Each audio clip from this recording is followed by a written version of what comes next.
Hello, in this video we're gonna check if there's a dual SIM slot on Motorola Moto E6i.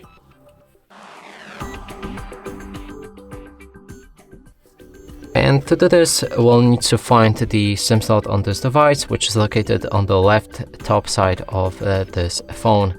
Now let's open a case, take SIM ejection tool and stick it in a gap right here. It should release the slot, and inside we have one SIM slot for sure. And let's check if this is actual SIM slot on the other side, because it's for sure SD card. Okay, so I can confirm that this device does have the dual SIM slot, because it says 2 next to this slot and 1 next to this slot.